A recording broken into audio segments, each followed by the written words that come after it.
Es decir, no son justo las maneras en que el Espíritu se manifiesta y que no hay ninguna más.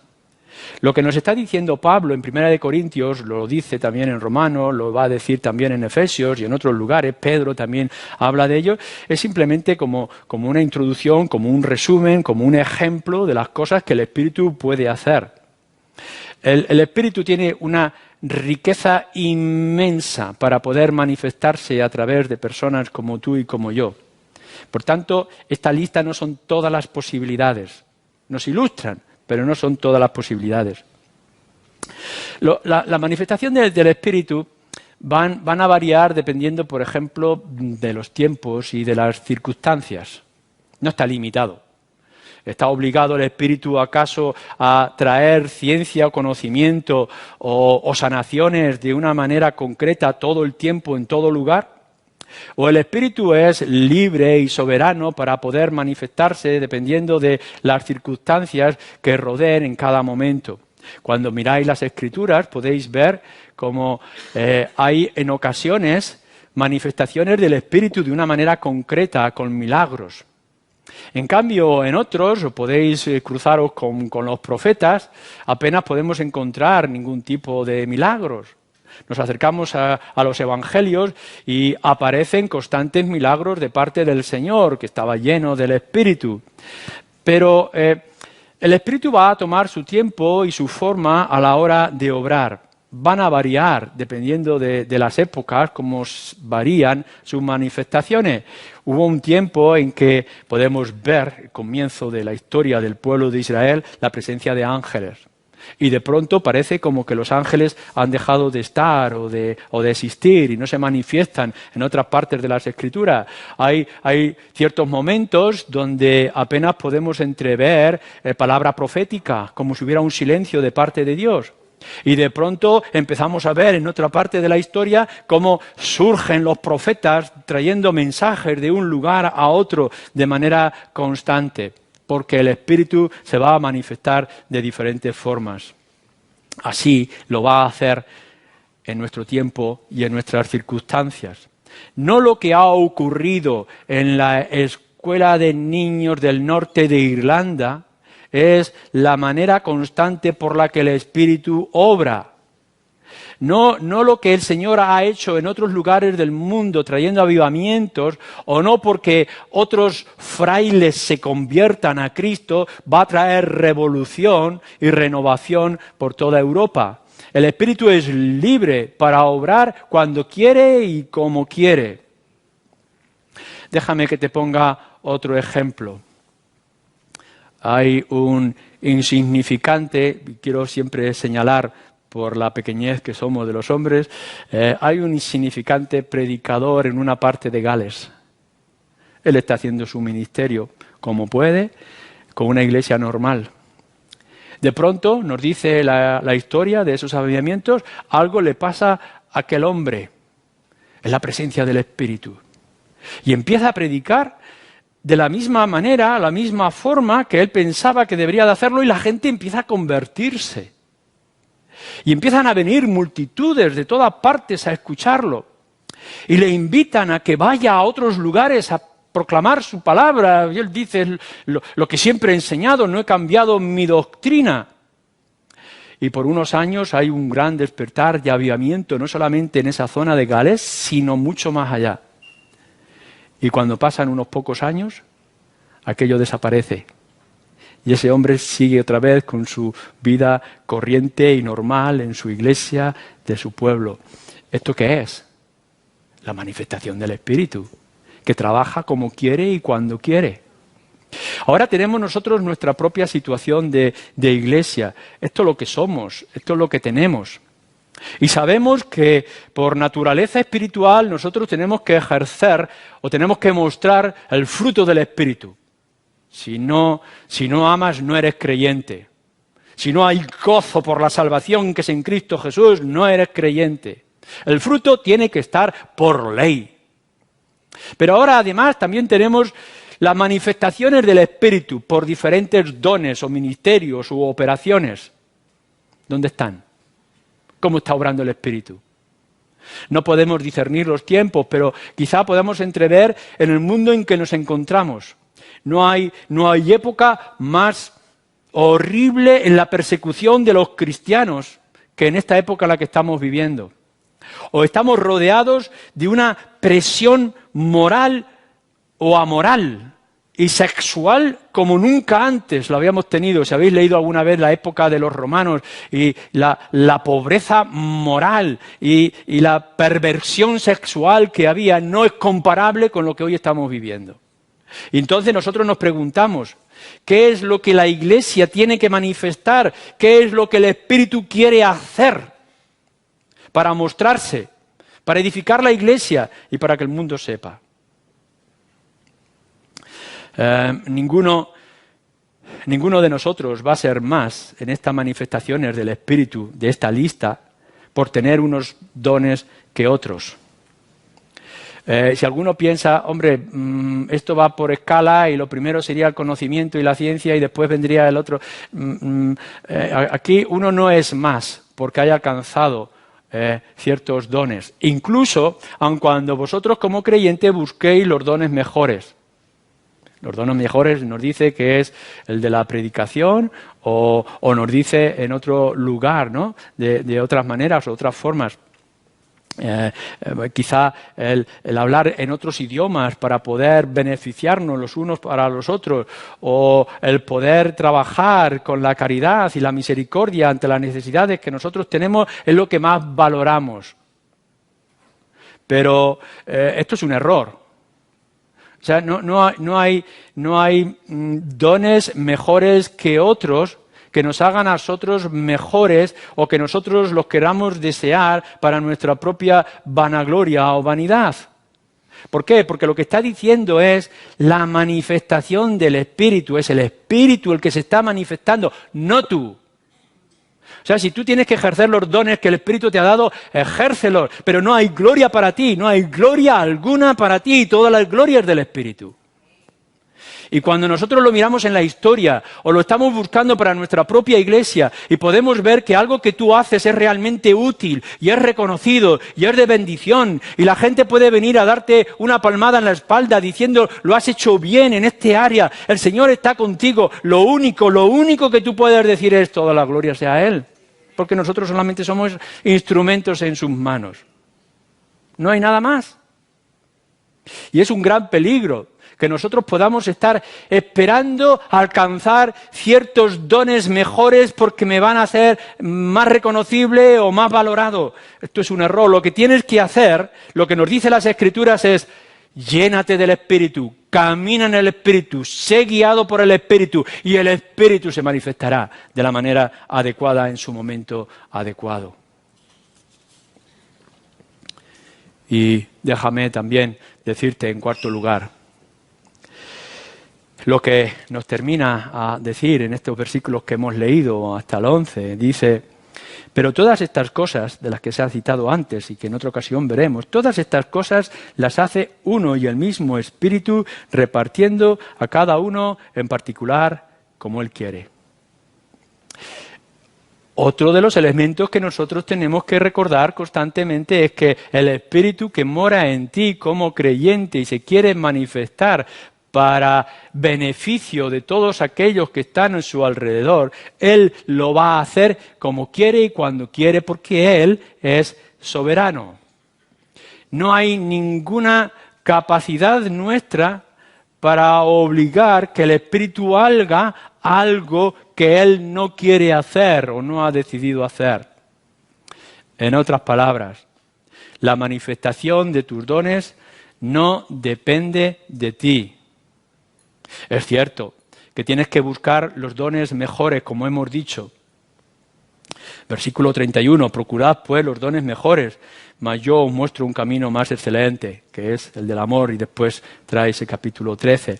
Claro que hay dones que son más provechosos en ciertos momentos o circunstancias, que hay dones que son mejores para el momento y el lugar, pero no depende de ti. Podrías estar pasando toda tu vida orando por un don que tú crees que es muy útil en tu vida, es muy útil en la iglesia y es muy necesario en el mundo, y que el Espíritu no te lo dé. Y a la misma vez estás ignorando otros dones que Él sí ha puesto en tu alcance y que no estás usando. Estás mirando que el jardín del vecino es más verde que el tuyo. Estás deseando que aquello que otro que parece que es de bendición es más agradable y es más útil. Y estás dejando que se llene de óxido aquello que el Señor ha puesto en tus manos y que es tan útil según la voluntad soberana del Espíritu. Claro que nosotros podemos analizar los tiempos. Y que podemos decir y podemos rogar al Señor que ahora lo que necesitamos es esto o aquello. Pero al final el Espíritu, Dios, obrará como quiere y cuando quiere. Ayer, cuando estábamos en la regional de los jóvenes, y en una de las preguntas surgía la necesidad, y los pastores, todos los que estábamos allí, y las esposas, estábamos de acuerdo con esto, que se levanten jóvenes, que somos ya viejos, que estamos a punto de la jubilación. Nuestras iglesias necesitan nuevas generaciones que salgan adelante. Y se lo decíamos a aquella gente joven, los que estabais allí, sois testigos. Pensamos y analizamos que lo que se necesita hoy en día son hombres que se levanten públicamente y que proclamen el Evangelio con poder y autoridad. Necesitamos gente con nervio y con carácter.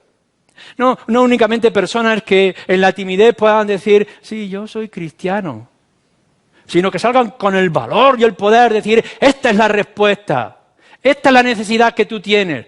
Cristo vive, Cristo es el Señor, Cristo ha resucitado. Y que nuestro fervor y nuestra pasión haga temblar a los enemigos del Evangelio. Necesitamos hombres, necesitamos gente que ore. Podemos estar pensando en nuestras técnicas y en nuestras habilidades y en nuestras capacidades, cuando a lo mejor lo que el Espíritu quiere es manifestarse por medio de la oración seria y constante. Quizás estamos mirando en otra dirección, pero siempre tendremos que volver que es el Espíritu el que manda y es el Espíritu el que dirige. Puedes buscar los mejores. Y está bien que tú busques los mejores que tú crees más adecuados para tu iglesia concreta de esos dones, pero nunca podrás exigirlos. No te da derecho alguno la Escritura para demandar que el Espíritu te dé algo concreto. Cuando nos hemos convertido en miembros de un cuerpo. Y a algunos nos gustaría ser ojos para poder ver. Y a otros nos gustaría ser brazos fuertes para poder levantar. Y a lo mejor lo que nos ha dado el Señor o el Espíritu es simplemente un trasero para sentarnos. Nosotros no somos quienes para exigir los dones. Es Él el que nos los da. Ahora bien, como es Él el soberano para darte los dones, lo que sí es tu responsabilidad, ya sea ojos, o sea brazos, o sea trasero, o zonas indecorosas, haz tu responsabilidad de la mejor manera. Si el Señor te ha dado esto es lo que debes de hacerlo, y debes de hacerlo con el mejor propósito e intención y de la mejor forma. Pero nunca podrás exigir ser cambiado o transformado, porque esta es una decisión soberana del Espíritu que Él da como quiere y a quien quiere, y añadimos también cuando Él quiere. Puedes recibir dones diferentes, distintos. El Espíritu se manifiesta y no hay límites en las manifestaciones. Así que tú puedes tener un don de parte de Dios muy práctico, y en cambio hay otro don que es muy espiritual. A lo mejor te ha hecho muy hábil en las cosas de organización y de orden, de carácter en la iglesia, y te ha hecho un hombre o una mujer de oración. Porque la oración también puede ser un don del Espíritu. Y ninguno de ellos se contrapone. Hay creyentes que pueden tener varios dones que se manifiestan, Y en cambio hay otros que apenas puedan tener 1 o 2 dones, pero que se espera que los ejerzan bien. ¿Por qué? Porque el Espíritu es soberano. Y Él te puede dar mucho, te puede dar poco, te puede dar 10 talentos, te puede dar 5 talentos y te puede dar 1 talento. Pero tienes que trabajar con el talento que el Espíritu, que Dios te da, y ponerlos por obra. El Señor no te va a exigir más de aquello que en tu capacidad espiritual, el Señor o el Espíritu te ha permitido hacer. Tienes dones distintos, diferentes, a la misma vez, o distintos que otros, y por tanto, tu manera distinta de poder ejercerlos. El Espíritu da el don que tú tienes para manifestarse como Él quiere. El carácter serio de un pastor no tiene por qué ser el carácter serio de todos los pastores. Algunos son más alegres, otros tienen otro tipo de capacidad o de habilidad. A la hora de orar uno es más emocional, u otro es más doctrinal, más corto, más largo. A la hora del evangelismo, etcétera, etcétera. El Señor o el Espíritu da los dones que Él quiere y los permite manifestar dependiendo de la personalidad, del carácter de cada uno, en la diferencia y en las circunstancias. El Espíritu da los dones en momentos distintos, dependiendo también, como hemos dicho, de las circunstancias. No te preocupes si por un tiempo el Espíritu se manifiesta menos en ti o así es aparente en tu vida y de pronto algo que empiezas a hacer surge una respuesta y una reacción. Eso lo podemos recordar mucho también con grupos como del GBU, que hacen algo especial en cierta zona de España que es de gran utilidad y de gran servicio, pero que cuando se va a hacer en otro lugar no funciona. ¿Cuántos libros habré leído yo acerca de técnicas de evangelismo? Y cómo cada autor que ha escrito esos libros ha dicho, a mí me ha funcionado esta técnica de evangelismo, de la oración por las casas o de las encuestas de no sé qué, etcétera. Y realmente pueden haber funcionado, pero cuando otros lo han querido ejercer en otros lugares no funciona. Y lo único que podemos decir es la obra soberana del Espíritu. Tú lo que tienes que hacer es ponerte en disposición, aquí estoy, mi don es hablar a la gente y deja que el Espíritu haga. Y a lo mejor durante un tiempo va bien y luego te vuelve al silencio, como este pastor en Gales. El Espíritu es soberano en dar los dones y las manifestaciones de su presencia por y para motivos distintos en nuestras vidas y en nuestra vida de iglesia. Y también tenemos que estar abiertos a esas posibilidades. Alguien que puede hablar, pero que a lo mejor se le da bien únicamente hablar a los niños, o que se le da bien hablar a los jóvenes, pero no a congregaciones grandes, o hay alguien que es bueno en un cara a cara, de manera personal, hablando del Evangelio, pero que tiembla a la hora de hacerlo en público. La motivación, las circunstancias, las formas, déjaselas al Espíritu. Pero nuestra conclusión como iglesia y tú como creyente es primero que analices, y esto es lo más serio quizá y lo más importante, lo más urgente para cada uno de nosotros aquí, es que analices si tienes el Espíritu de Cristo. Porque si no tienes el Espíritu de Cristo es que no eres de Él y no puedes llamar a Cristo Señor de tu vida y por tanto también tu Salvador. Tienes que ver si eres creyente para ver si el Espíritu de Dios mora en ti, porque si eres creyente, el Espíritu con toda certeza mora en ti. Ahora bien, si está el Espíritu en ti, tienes que buscar que se manifieste, no lo encierres, no lo encadenes, no lo escondas, manifiesta o deja que se manifieste el Espíritu por medio de ti a través de esa variedad de dones y de circunstancias que pueden surgir en tu vida. Porque esos dones que manifiesta el Espíritu o la manera en que el Espíritu se manifiesta siempre será para edificación, que no te haga vanidoso, que no te haga arrogante, que no te haga perezoso, sino que te haga activo y te haga celoso y te haga hacia afuera de la gente. Y las demás cosas, déjaselas a Él. Él es soberano. Él hará a su momento y a su forma. Nunca para tu gloria, siempre para su gloria. Amén.